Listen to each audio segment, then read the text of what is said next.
Wednesday, 7 o'clock Central Time, Birmingham, Alabama. John Saber, Greg McElroy with you here on Mac and Cube. Cole Cubelic will be with us at some point here very soon. So for those of you that are looking to listen to him, he will be here, I can assure you. Great show today. Andy Kennedy coming up 20 minutes or so. Head coach of the UAB Blazers. Talk a little hoop.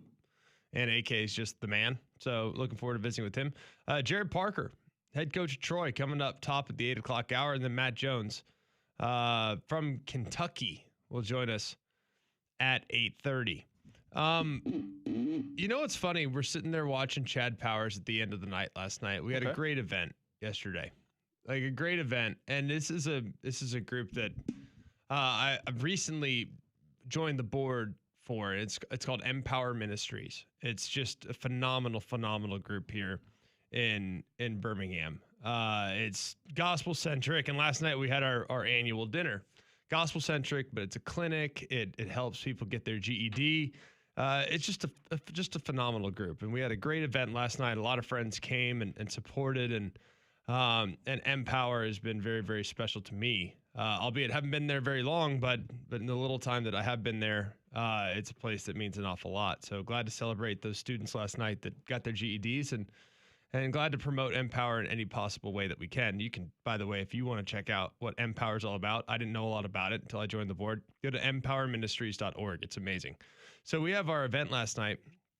It's awesome. So like we get done and we have you're kind of on cloud nine after a successful event, aren't you? You know what I mean? Like you're a part of an organization that does something and you want to go well, you want it to be well supported, you want the people that go to have a good time, and it feels like everybody did. So me and Meredith get home last night, we're all jacked up. We're like, you know what? At 9 o'clock, we don't usually stay up. Why not? Let's go for it tonight. Let's take a peek. Let's go the distance and see if we can hit 10 o'clock. Let's watch a little Dodger game. All of a sudden, the Dodger game goes from 2-1 to 6-1 in the blink of an eye. We're like, yeah, you want to watch something else? Because I'm not going to stay up to 10 o'clock and watch this nonsense. I can tell you that ain't happening. So we decided to finish up Chad Powers. And we finished up Chad Powers. And it's kind of amazing. First of all, that's a great show. I'm not saying it because we're loosely involved or there are multiple episodes in which our voice is used. And that we make a cameo in episode 3 and stuff like that. Like, that's not really, I was going to watch the show whether we were in it or not. Right. Like, it's a college football show that has like real college football teams. Mm-hmm.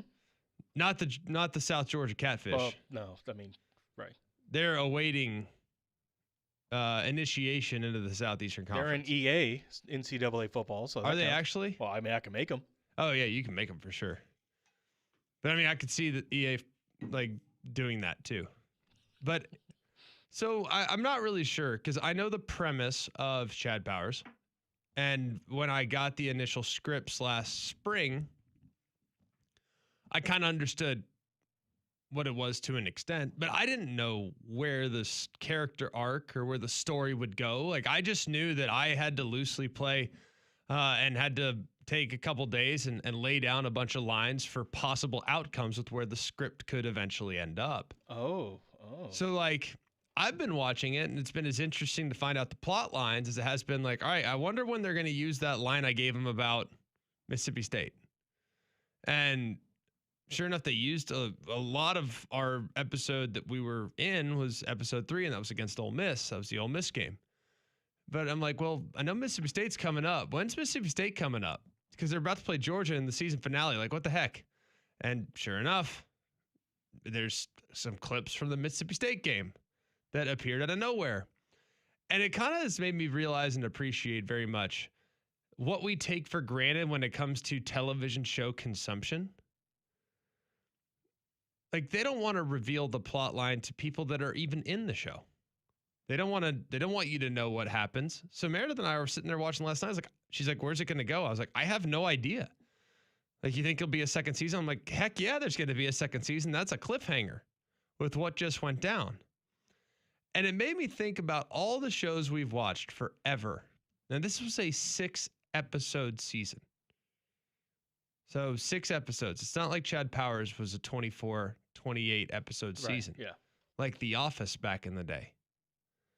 Imagine having to piece together a show, and maybe a sitcom's a little different because The Office had what, 3 sets, maybe, and it wasn't a lot. Probably had I mean, with them using that building, they probably just rented the floor. Yeah, that's probably it. Yeah. There wasn't much to it. Like they had how often did they go to a different location than the office itself? Right. Yeah. Pretty rare. If anything, in the parking lot usually, or the Like, warehouse. okay, like a one-off. Like, Yeah. all right, so Michael's fighting Dwight in the karate studio. You go down to the warehouse, every other episode or so. You go to the bar every once in a while. Naturally. Once in a while, not often. They do in one of the later seasons go to Gettysburg, so that required little adjustment. And there were a couple episodes, like as the season went along, where they changed. Well, yeah, They you went- get some money. And they went to the beach. Yeah. Yeah. So long story short, like maybe it changed a bit, but it made me appreciate with all the emails that I had to exchange and with all the logistics that we had to iron out for us to tape 3 minutes of content for a 6-episode season made me appreciate television so much more. Like that type of television. Right. I mean, yes, I am in television. That is my line of work. If you got the script for that, that would be totally different. That would be nice. I think so much easier. Be really wealthy, like Back to the Future 2. I'd be super rich if I knew the script to college football. Be careful, Chauncey Billups. Yeah. Well, if I knew the script to college football, I could probably get the script to the NFL, and I'd just bet the NFL then. At that point, Keep my day job. Yeah. Don't risk it. Yeah. That wouldn't alert any red flags. Oh, this guy went 30-0 in the last 2 weeks in the NFL. Surely the FBI wouldn't get me there. To go undefeated in the most impossible league to predict ever. Yeah, that's super likely. But it just made me appreciate all the different logistics and all the different things. And it's kind of amazing to maybe take a step back. Like, I'm always amazed at someone that you would think would have a very similar line of work. Like, I'm in television, they're in television. How different can it be? We do our show here at Jocks, Mac and Cube.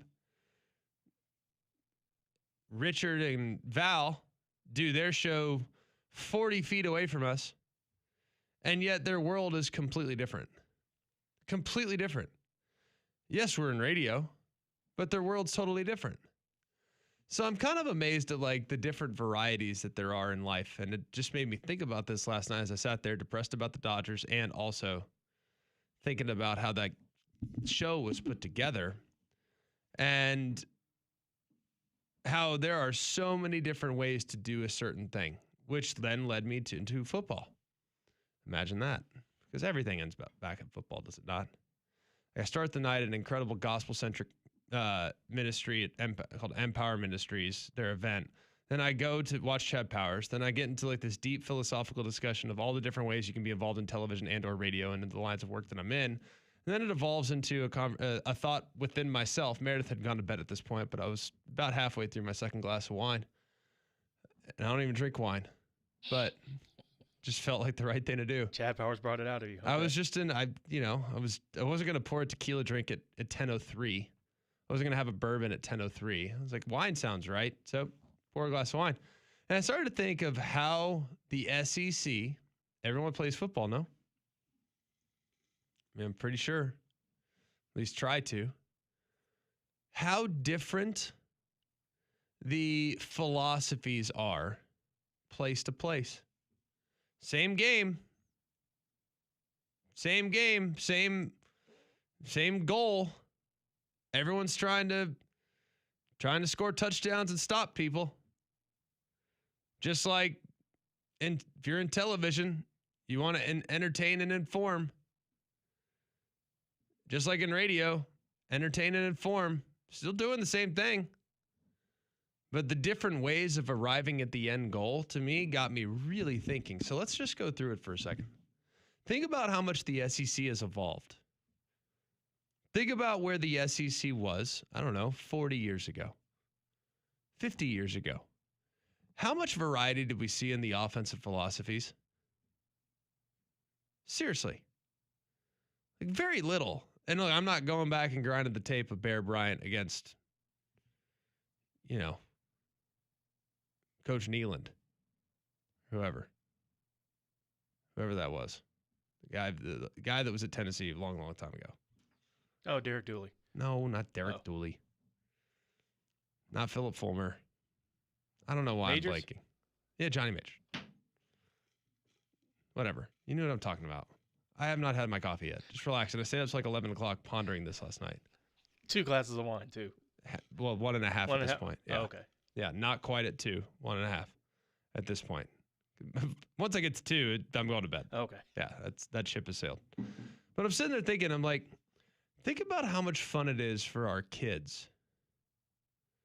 And for those that really appreciate the nuance of football and how many different philosophies you can have now and find your way to success. And I'm sure back in the day there were trailblazers. I'm sure back in the day there was variety, but there didn't seem like there was that much. I mean, I'm watching one offense to the next. Think about how different the offensive philosophy is for the Crimson Tide right now when compared to the Auburn Tigers. Same talent pool, same side of the state. It's not like the talent pool anymore now is kind of constricting what you can be. It's not like, hey, well, you know what? In Texas high school, they run spread, so we got to run spread. Oh, hey, you know what? Georgia high school, they run triple option, so we got to run triple option. Oh, hey, you know what? You look at what they're doing up in Nebraska, like they run triple option, we got to run triple option. It's not like you're confined by region anymore. So as a result, you're really allowing the coaching to get to the forefront. I mean, you think about it. All right, Bama, extremely multiple pro style. That perfect world, I think they'd love to be a 2 tight end system in a perfect world. All right. Auburn, RPO, would love in a perfect world to be tempo, would love in a perfect world to create balance, would love to manufacture, opportunities to the air and on the ground. Let's go next to, what's that? I thought you said something. No? Nah, man, sorry. Somebody else just came in my ear. I was about to say, what did I do? But we think about this on a place-to-place basis, and we'll keep on going. I mean, you can all describe these things. What's Georgia? Georgia is, typical, little bit more run-centric, a little bit more quarterback run-friendly, a little bit more 2 tight end. Not that dissimilar to Alabama, but somewhat different. A&M, 11 personnel. They want to get into spread quarterback run. They want to get downhill run game. That's who they want to be in a perfect world. Ole Miss, RPO tempo. Vanderbilt, triple option in some cases, but with a little bit more traditional this year. Texas, pro style. Tennessee, spread option, power run game, vertical passing attack. Missouri, horizontal rushing attack. Like, think about this. I just went through half of the SEC, and every single team you watch feels different. Isn't that fun? And I never really thought about it until last night. And I'm sitting there thinking, like, man, all these teams are trying to win games. And yet every single coach that's brought to this league has a slightly different philosophy to what's best and what will work and what might be successful. And while some are similar, for example, Mississippi State and Tennessee, kind of similar. For example, Auburn and Ole Miss, a little bit similar. Arkansas and A&M, there are some similarities there. Bama and Georgia, some similarities, but frankly, across the board, it's pretty different from place to place. Like, Georgia has depth at tight end, so they use 2 tight ends. Bama has less depth at tight end, so they lean a little bit more towards 11 personnel. Like, it's just cool right now. It's a cool era that we're living in. And it used to also be where not many people are running different varieties defensively. And yet, think about how many different defensive styles there are now. You have the havoc creating style, where people want to gap penetrate and force negative plays and force mistakes. You have the bend, don't break style, like we see at Texas. You have press man across the board that used to kind of dominate the college football world in the SEC. Like, hey, we got cover guys and you don't have wideouts, so we'll just play press man. That's what the SEC was for a very long time.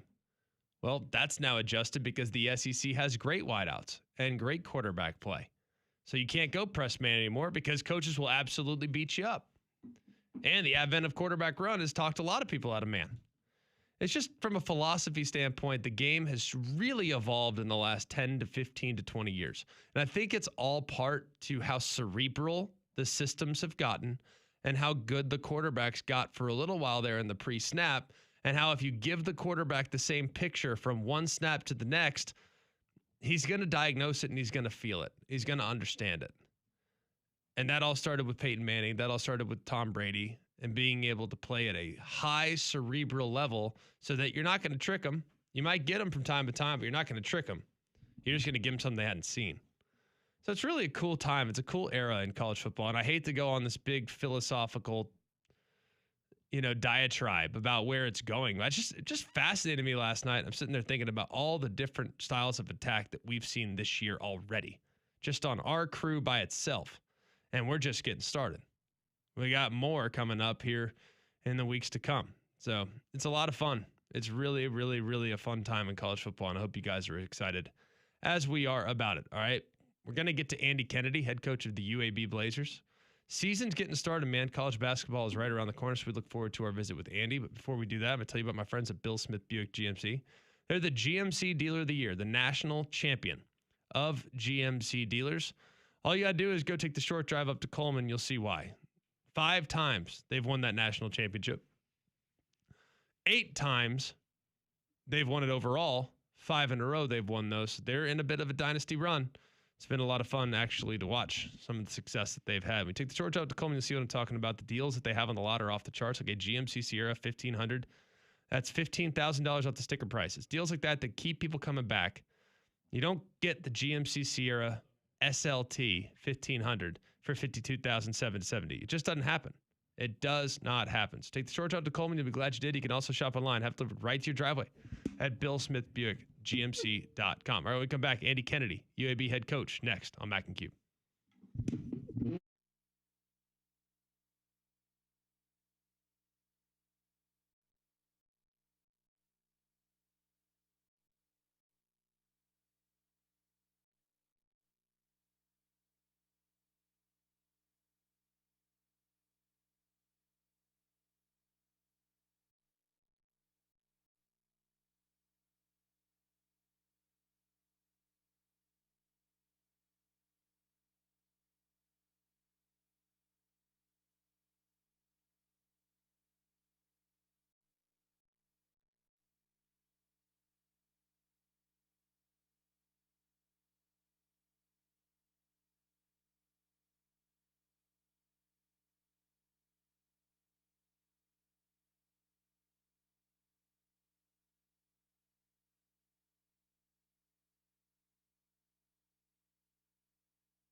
McElroy Cubelic in the morning on Jock 94.5.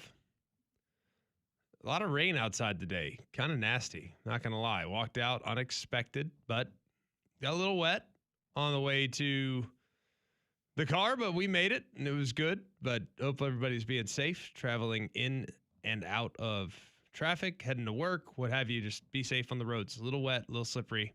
Not great, that's for sure. I'll tell you what is great. That's the types of deals that you can get right now if you go and purchase with Shannara Flooring. They have over 50,000 square feet of premium Core-Tec flooring in stock right now. Every single one of those planks cover the 20 mil wear layer that's built to last and priced to move. No one in town has the Core-Tec that Foo has.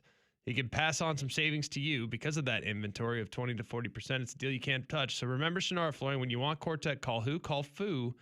Call them today at Shannara Flooring, 205-518-6423, or go online at fooandyou.com. Let's go to Chris in Birmingham. Chris, how are you, my friend? How's it going, G-Mac? I got a question, man. What's happening? What do you think is really going to help do this working on for Bama in their running game, specifically in their run defense, as well as their run offense? Working on the bye week, that's going to help them improve to really for them to fully reach their potential. Because too many times, obviously, that's been their one true liability, as well as keeping, I guess, their metaphorical foot on the necks of their opponents in the second half. Because you saw it last year as well as this year. What do you think is really going to be just that's going to set them apart? So the stat, you think? You said stat. What do you mean by that? I'm saying what's going to help them do better for after seeing the film of them on offense as well. So how are they going to run the ball better? Kind of where we're at. I got you on that. Yeah, but all right. So here, let's talk about a few different things here. All right. So first and foremost, we need to separate teams nowadays. This is just my personal opinion. It's almost like we should have two different categories for rushing offense evaluation. Because right now you can look at the numbers for Alabama. And I'm not sure exactly where they're at. I'm sure they're not great from a rush per game standpoint. They are, let's take a peek. I can pull it up. Yards per game on the ground, not great.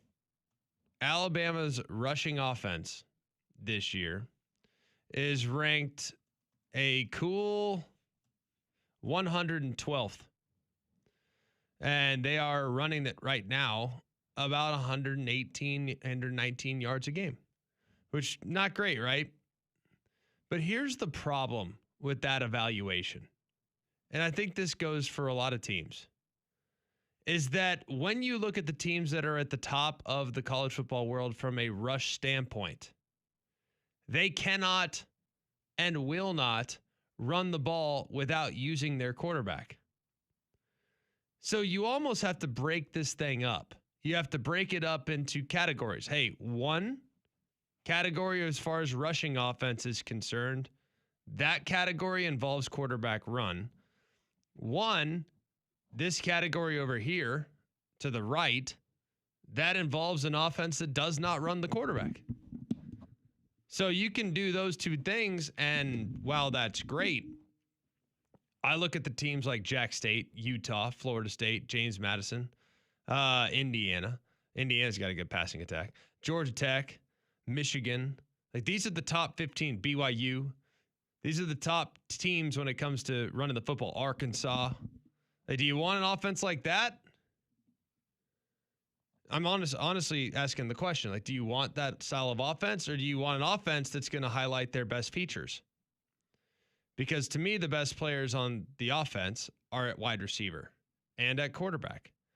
So I want an offense that's going to revolve around their strength. You know what I haven't seen a whole lot of this year? Quarterback sweep. Why? Because Ty isn't as good at it as Jalen Milroe. I think this staff is going to sit there and they're going to adjust based on what they're good at. And I go back and I look at the season that they had in 2023 at Washington. And it's this staff, this entire staff, right? Ryan Grubb calling the plays, Kalen DeBoer as the head coach. And on average, guess how many yards they averaged on the ground a game? 80. No, a little better than that. 81. It is kind of miraculous how things work out. I told you Alabama averages how many yards per game right now? 118? 118.9, right? Mm-hmm. Guess how many yards that 2023 Washington team averaged? 120.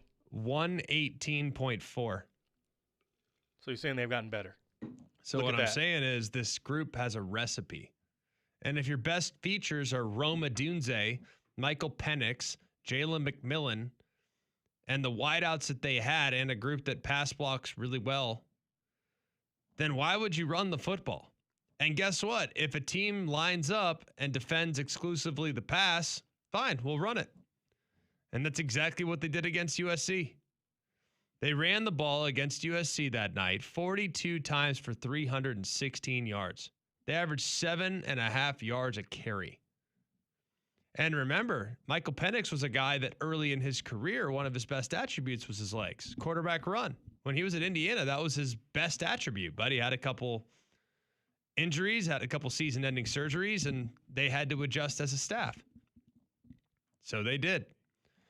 So I think that when you look at the Alabama run game, don't worry about it. It's there when you need it. They don't, however, have a home run hitter at running back right now, which I think is of concern, but hopefully it can be addressed at some point in the future via recruiting. Because I love Jam Miller. I think he's a crafty back, but he's not a guy that's going to take 165 yards to the house based on what I've seen. I don't think he has that type of acceleration. He's more of a patient runner. He's a little bit more of a dancer, which is not a bad thing. He makes guys miss and he falls forward. But he's not a guy that I think is going to run a 10-400. And then I look at Daniel Hill and his emergence. I like what he gives you in the fourth quarter of the game. And then we look defensively and you talk about Alabama's defensive issues. Alabama is a bend-don't-break defense that wants to create mistakes.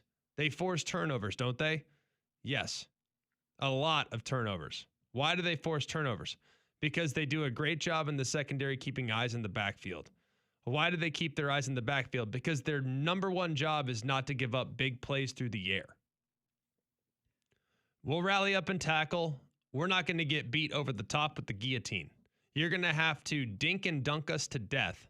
And if you can do that and be patient enough on 15-play, 16-play drives, you might have success, or we might stop you in the red zone. You settle for 3, which is just as good as a turnover in some cases.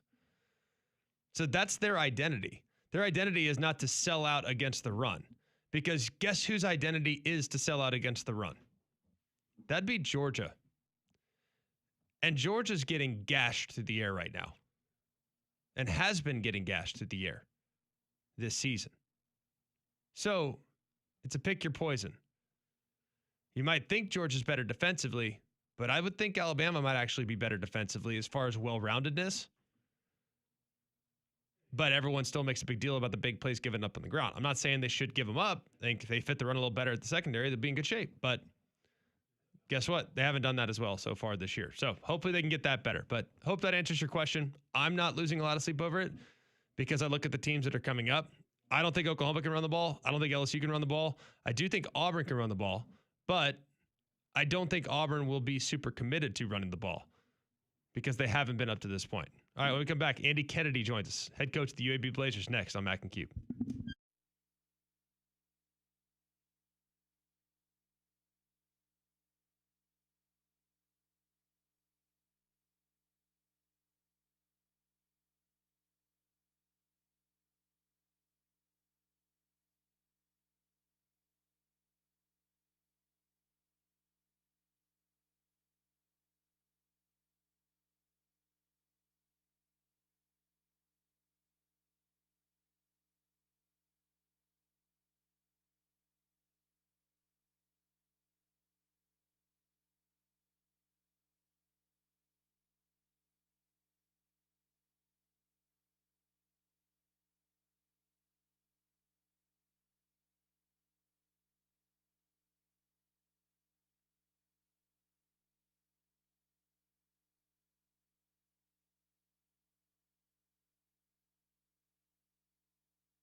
McElroy Cubelic in the morning, Jack 94.5, 7:30 here, Birmingham, Alabama.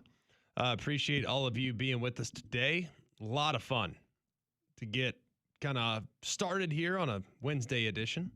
But it's going to be even more fun because one of our favorite people is joining us next. He's Andy Kennedy. He's the head coach of the UAB Blazers, head coach of the basketball version of the UAB Blazers. Coach, what's going on, my friend? How are you? What's up, guys? Good, man. You? Fantastic, man. You got a little action last night.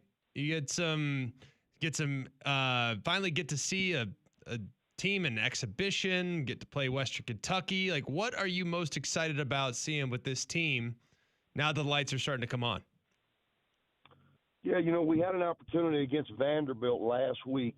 Greg, this is the first year that the NCAA has allowed you to play other Division I opponents in front of fans, which I think is a great move. We all need – we're together so long. Most teams get together in June, and you start putting together the pieces. In our case, we got no returning scholarship players from last year's 24-win team, so we were literally trying to figure out, who can do what, when, and how. So it's great to have an opportunity to put it together against someone other than your teammates. We had a chance to do that against Vanderbilt last week, learned a ton. Hopefully we can respond on what we learned last week tonight against a good Western Kentucky team. Yeah, so 6:30 tonight, by the way, at Bartow. And we're, very excited. I mean, for all the new, Coach, it's kind of amazing that you guys are still generating an awful lot of respect from the coaches in the conference. I mean, it's not like, all right, well, everybody's new, no problem. But, yeah, they're going to be a top 5 team in the league at worst, right? I mean, how do you balance expectations with newness and comfort and cohesion? Well, I just think it's an honestly a tip of the cap for what we've been able to accomplish in our time here. Our league, the American Conference, was the most poached league in all of college basketball. Yes, you heard me right. There are 31 leagues in Division I college basketball, and the American Conference was 31st in retention of its players. We only returned 18% of the minutes from last season in this league. It's hard to believe. And you say, why is that? I think we're kind of at a perfect poaching point. PPP, I just made that up. I think that we it's a respected league. It's a good league. There's quality basketball throughout. And yet in this new day and age of pay for play, let's call it what it is, we don't have the budgets of a lot of the Power Fours, so a lot of the players that succeed at our level go and play in the P4s. And so we're not alone in that we're returning all our players. It's not a comfortable feeling, but we're excited about, playing tonight and then starting for real next Monday night against Mississippi Valley. Monday, November 3rd, the season kicks off in earnest. Yeah, and we're going to have you on a bunch throughout the season. We very much look forward to seeing what you're doing for sure. So knowing that you have that kind of turnover, knowing that you have so many new faces, you got guys from JUCO, you got guys from UMass, you got guys from all over the place and whatnot. Like, what is it that you are identifying? Because I know you stay true to your system, but certainly there has to be a little wiggle room given what you might have year to year. Do you recruit a certain skill set to fill a certain void? How do you kind of approach that year in, year out, Coach? No, there's a lot of wiggle room, Greg. There's certain non-negotiables. We're gonna play hard. We're going to defend. We're going to rebound. We're going to represent the university in the fashion it deserves to be represented, non-negotiables.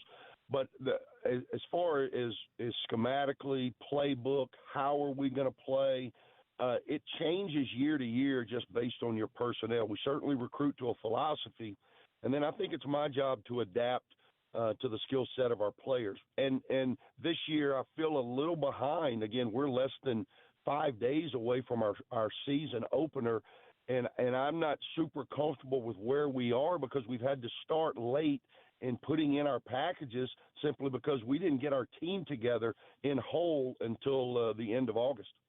So answer me this. I know that you've played with international players in the past, and I hope I'm pronouncing this correctly, but Yao Das Chagas? Is he speaking? Chagas, you're close. You're close. Not bad, right? Okay. Now, is he speaking Portuguese? He's from Brazil, correct? Or is he in English? Like, how do you coach a player that's international if there's a language barrier? Yeah, he speaks broken English. I mean, you're very familiar with that. You work with Cubelic every day. Yeah, right. It's well said.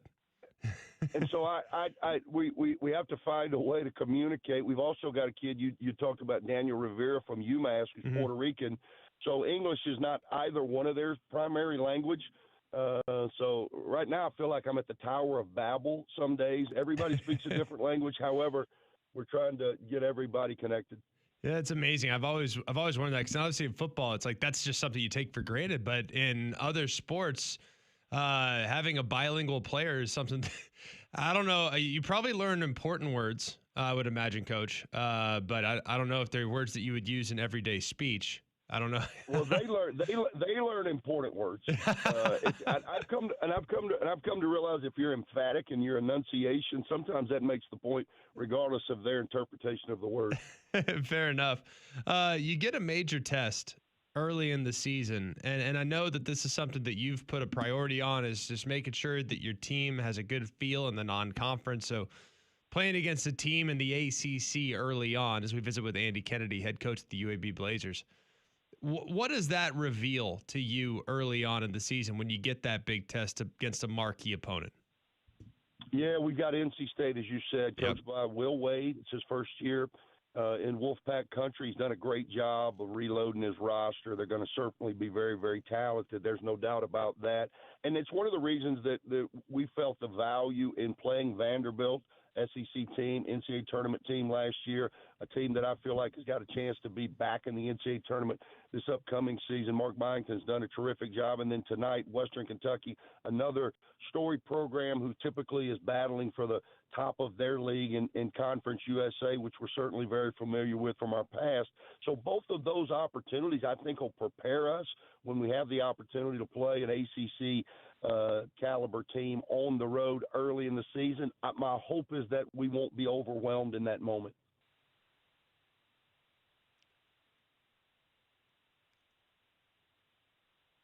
Sorry, Coach, having some headphone issues here. I heard everything until like the last couple seconds.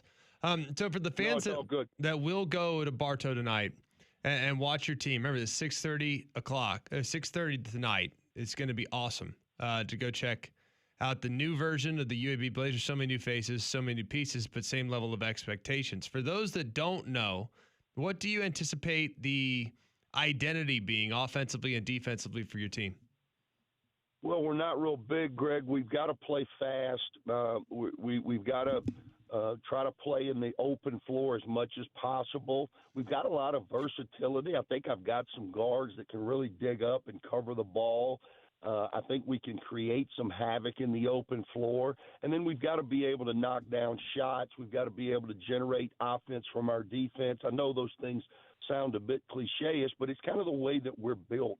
I don't know if we're going to have a Jelly Walker or a Yaxel Lindenborg type. Okay, this is the best player, and he's going to lead us in every statistical category, typically game in and game out. This team may be built a little different, where I think we've got 4 or 5 different guys who could average between 9 and 14, which would give us good overall balance. Yeah, that'd be pretty fun, I would imagine, though, for you. And hey, who's got the hot hand? Let's build it for him today. But it is kind of amazing how many guys you have coached that have played high level. I mean, you got guys that have transferred from Texas Tech and Georgia. You got guys that have played in the SEC. You got guys that play at Syracuse. I mean, you got UMass. I mean, you've got guys that have been around for a while now and have played, in some cases, at several different schools. So they should be prepared to kind of adapt and adjust on a game-by-game basis. Is that fair? I hope so. It's just a new world that we live in. I've got 2 kids that I'm their 5th coach in 5 years, multiple kids that I'm their 4th coach in 4 years. I went back. Coaches do this sometimes in the wee hours of the morning, thinking about different things. And I went back and I tracked and this is just college alone, the totality of head coaches that my roster has played for is 26. Oh my gosh. So they played for 26 different head coaches in totality, and that's just in college. Again, it just speaks to the day and age we live and the transient nature of intercollegiate athletics. It's absolutely insane. I'm sure that this will be the peak, though, getting to work with you, Coach. That will definitely, of all 26, it's got to be number one for sure. I certainly hope at the end of the day we can look back and think so. Yeah, well, I certainly hope so, buddy. Well, tremendous stuff. Good luck tonight. Look forward to seeing how the team looks, and very much look forward to watching you guys on Monday as you guys kick it off against Mississippi Valley State, my friend. Thanks again, as always. It's that time of the year, Greg. I appreciate you. Absolutely. It's going to be fun, man. What a great time we have. And how lucky are we in Birmingham and in the great state of Alabama to have great football and then transition into great basketball and then transition into great baseball, softball, what have you. Like, I just really am grateful to all the administrators and all the people that have helped make it happen, because for a long time we peaked in football season and then, all right, we'll see you guys next August. And now the commitment to basketball that Alabama's made, that Auburn's made, man, it makes basketball season just as exciting as football season. It's fantastic. In some cases more so. It's been just phenomenal. And then with what UAB's done and the success they've had, and regardless of what side of the aisle you are, Bama, Auburn, I feel like everybody can root for UAB and Andy Kennedy. He's in year 6. It's amazing how much time flies. But they have had a tremendous amount of success, and it's in a very difficult league. Of course, in the AAC, still kind of runs through Memphis at this point, but there's a lot of other quality teams. And if you look at the preseason projections, according to the coaches, take that with a slight grain of salt, UAB picked to finish 4th in the league. And knowing the new faces, that is pretty ridiculous. They're behind Memphis, who got 11 first-place votes, South Florida, who got 2 first-place votes, Tulane, who got 0, and then UAB. So to think, in front of a team like Wichita State, in front of a team like FAU, which, by the way, made it to a Final Four not too long ago, to be in front of some teams that have made some runs in the past in the NCAA tournament, like North Texas, like it's pretty awesome to see exactly what's going on with Andy Kennedy's group. And like I said, year 6, man, just a completely new roster, but a great opportunity to go take a peek at them tonight if you want to go over to Bartow Arena. They will get tipped off against Western Kentucky on October 29th. All right, when we come back, we'll continue on with our conversation. We got Jared Parker coming up here in about 15 minutes. He's the head coach at Troy. Also want to give you a little bit of a preview of some of the action coming up tonight and tomorrow in college football. A couple decent games here as Conference USA on a Wednesday continues to turn up. I'll tell you next on Mac and Cube.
McElroy and Cubelic in the morning on Jocks 94.5.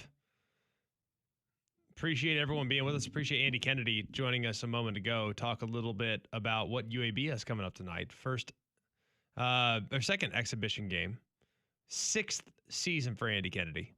And they are picked to finish 4th in the AAC. So should be a really good league like it always is. And we look forward to seeing how it all unfolds. I think we are going to enjoy that season this year. I think we're going to enjoy the season for UAB. It's just so many new faces. And Andy Kennedy does such a great job, such a great coach.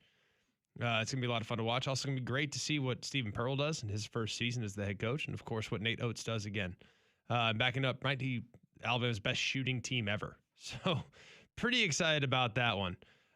We got some games tonight. Some games to look forward to.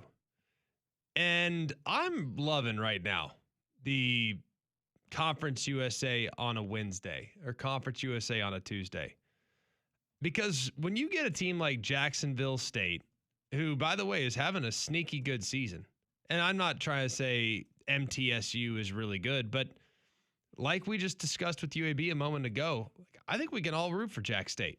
Charles Kelly, I couldn't be happier for him. And I look at MTSU and Derek Mason, like he's one of my favorite people in the sport. Like, I love him. You also have a couple other interesting games coming up. So I've always enjoyed Maction. Maction is entertaining, but part of what made Maction exciting is the fact that Maction was,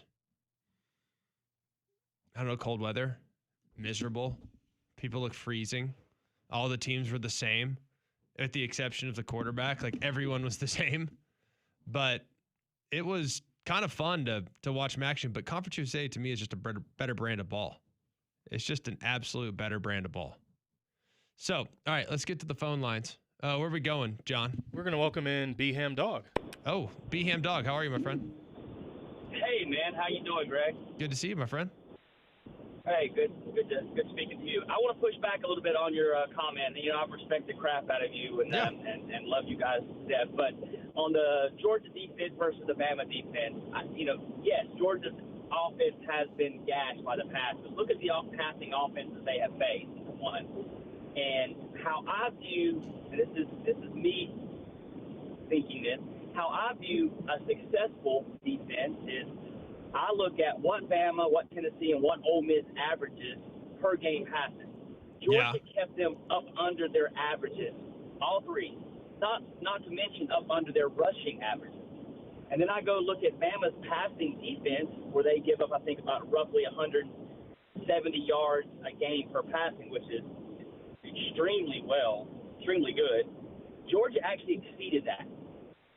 So Georgia has faced some pretty elite passing offenses. To say that Bama, I know it's an objective observation from you, but well, here's my thing with Georgia this year. Here's what's interesting, BM Dog, and stay on the line. Don't hang up yet. Like, here's my thing with Georgia. Okay. It's the first time, and as long as I can remember, where I think Georgia's offense is scarier than their defense, which is crazy to me. Agree. Like, it's actually kind of fun, if you want me to be honest. Yeah. And here's where I draw the line. There's one common opponent between the two for the most part, right? Okay. And that's Tennessee.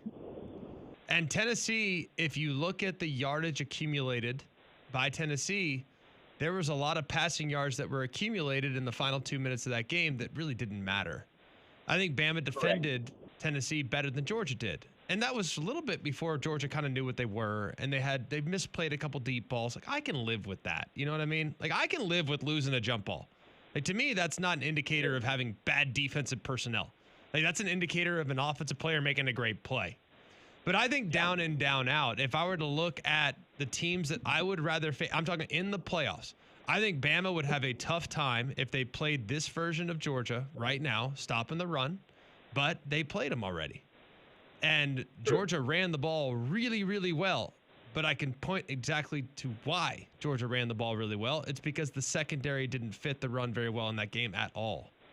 So I do think Bama has made some strides in that area. So if they played him again, I think Bama would hold up a little better against the run. I also think Georgia would probably hold up a little better against the pass. So I think those two teams played again, we'd adjust. But I don't think the defenses are that dissimilar.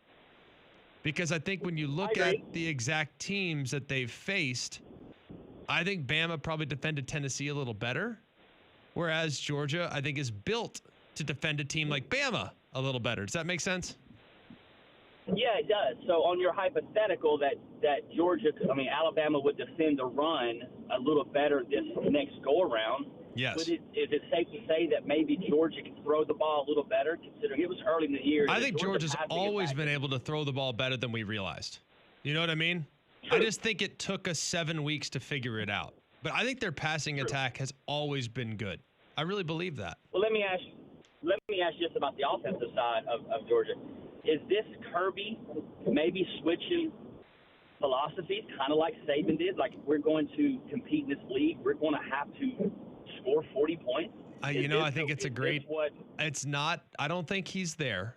You know what I mean? Like, let's not get carried away. Here's what I think has happened with Kirby. And this is a big picture off-season conversation.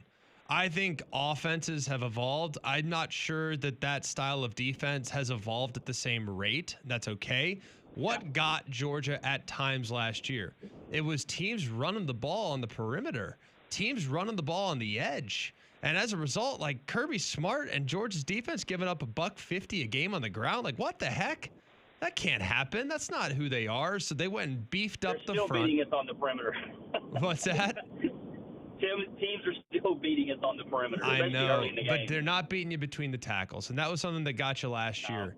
Like, that, it is very hard to run the ball on Georgia. Very, very hard to run the ball at Georgia. And that wasn't necessarily the case relative to Georgia's expectations the last couple of years. So what Kirby said is, you know what? You're not running on us. Like, you might get us, but you're not going to run it. So in favor of getting bigger, they have lost twitch. So now their pass rush doesn't scare you anymore. So he had to trade in one flaw, and as a result, he picked up another. Does that make sense? And then I think in the back end, makes perfect sense. They've been fine, but when you have always relied on great pass rush, your secondaries never had to be in a situation where they were locked down across the board. Like that, and now that they don't have the pass rush that they once had, a secondary that might have gotten exposed 3 years ago, if they didn't have Jalen Walker and Chris Cole and all these other guys, a secondary that might have gotten exposed a few years ago now is actually getting a little exposed because the pass rush isn't there. And quarterbacks now have 3 seconds to decide what to do with the ball as opposed to 2.25. That's a long time to cover. So I think Kirby has overcorrected off last year, but I also think it has left him vulnerable in other areas. And guess what? That's kind of where everybody's at right now. It's a little bit of a pick your poison world, and it's not very easy to have answers to all the questions on the test. All right, when we come back, Jared Parker, head coach of Troy, joins us next on Mac and Q.